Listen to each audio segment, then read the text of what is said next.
আসসালামু আলাইকুম ওয়া রাহমাতুল্লাহ। প্রকৃতি কতটা নির্মল, নির্ভেজাল সেটা যদি আপনি প্রকৃতির সাথে মিশে যান তখনই কিন্তু সেটা উপলব্ধি করতে পারবেন।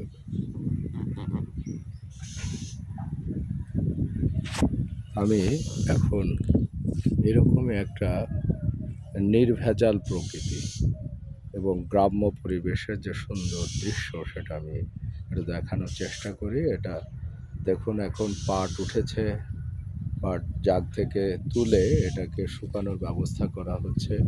পাটের যে গন্ধ, সেই গন্ধটা কিন্তু ভীষণই ভালো লাগে যখন শুকানো হয়। এটা একটা পুকুর, পুকুরের যে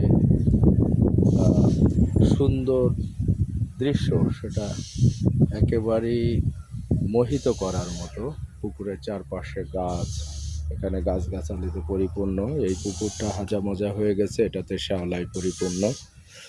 অর্থাৎ আপনি যদি প্রকৃতিকে সঠিকভাবে একেবারে মন দিয়ে উপভোগ করতে থাকেন তাহলে ইংরেজিতে একটা কথা আছে, early to bed and early to rise makes a man healthy and wise. এই যে কথাটা, এইটাকে যদি আপনি প্রতিপালন করতে পারেন, সকালে উঠবেন, সকালে উঠে প্রকৃতির মধ্যে হাঁটাচলা করবেন, আপনার মন, শরীর, স্বাস্থ্য সবই ভালো হয়ে যাবে। সেই সাথে সাথে সকালের যে প্রার্থনা, সে যে ধর্মেরই বলেন, মুসলমানরা তাদের নামাজ পড়বে, অন্যান্যরা যারা উপাসনালয় আছে তারা প্রার্থনা করবে। মন, শরীর ভালো না হওয়ার কোনো কারণ নেই। এবং আপনি অনেক রোগের যদি মহৌষধ বলে থাকেন তাহলে প্রকৃতির সাথে এই যে মিতালি, সকালে একটু হাঁটাচলা করা, প্রকৃতির মাঝে একটু চলাফেরা করলেই দেখবেন যে আপনি চাঙ্গা হয়ে গেছেন। সারাদিনের যে এনার্জি সেটা কিন্তু আপনি এখান থেকে পেয়ে যাবেন। আমি যদি দেখাই, আমার কাছে এত সুন্দর লেগেছে আজকের এই দৃশ্যটা, আমার মনে হয় আপনাদেরও ভালো না লাগার কোনো কারণ নেই। দেখুন, এটা একেবারে মনে হচ্ছে যে একটা পাহাড়, পাহাড়ের উপরে কিছু গাছগাছালি, ঠিক সেরকমই মনে হচ্ছে। তার নিচে পুকুর, এখানে একটা সাঁকো, অর্থাৎ এই ক্যানেলটা পার হওয়ার জন্য একটা সাঁকোর ব্যবস্থা করেছে এখানে। এখানে দেখছেন একটা ক্যানেল আছে, যদিও সেটা এখন কালের বিবর্তনে এই ক্যানেলটা দিয়ে একসময় পানি প্রবাহিত হতো, সেটা এখন আর ওইভাবে প্রবাহিত হয় না। এখন পানি, যেহেতু পানি আসার যে জায়গাটা, অর্থাৎ এদিকে যে একটা বিল ছিল, সে বিলটা এখন ভরাট হয়ে গেছে, যার জন্য পানিটা স্ট্যাগন্যান্ট থাকে এখানে।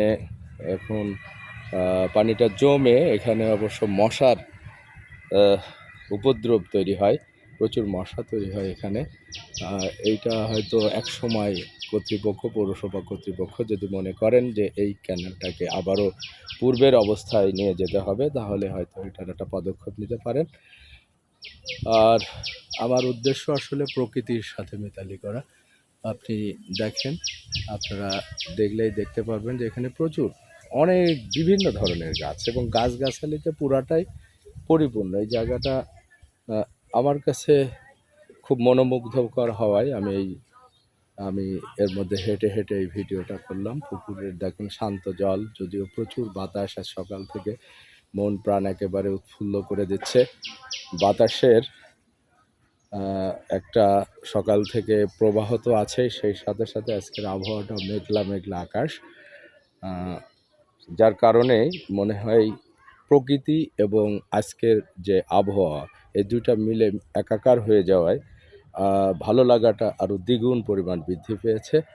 এবং আমার কাছে খুবই খুবই উপভোগ্য মনে হয়েছে আজকের এই দিনটি। আমরা সবাই যদি নিজেদেরকে এইভাবে প্রকৃতির সাথে একাত্মতা ঘোষণা করি মাঝে মাঝে, যেহেতু আমরা সবাই ব্যস্ত মানুষ, ব্যস্ততার মাঝে ফাঁকে ফাঁকে আমরা আমাদের সময় বের করে সকালে আমাদের সন্তানদেরকে নিয়ে, আমাদের বৃদ্ধ বাবা মাকে নিয়ে যদি আমরা এখানে ওখানে হাঁটাহাঁটি করতে পারি, একটু চলাচল করতে পারি, তাহলে একদিকে যেমন আমার পারিবারিক বন্ধনটাও যেমন দৃঢ় হয়, ঠিক সেই সাথে সাথে আমরা সামাজিকভাবেও কিন্তু বেশ উপকৃত হতে পারি। যে একজন মানুষকে যখন দেখবে এইভাবে পারিবারিক পরিমণ্ডলে সকালে বা বিভিন্ন সময় প্রকৃতির সাথে একটু স্বাস্থ্য সচেতন মানুষ যারা ঘোরাফেরা করে ঠিক সেইভাবে যদি চলাফেরা করা যায় তাহলে এটা কিন্তু এক ধরনের অ্যাওয়ারনেস বৃদ্ধি করে সমাজের।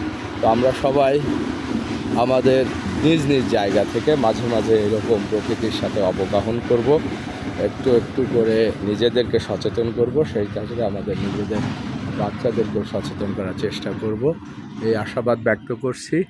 আসসালামু আলাইকুম ওয়া রাহমাতুল্লাহ। শুভকামনা সবার জন্য।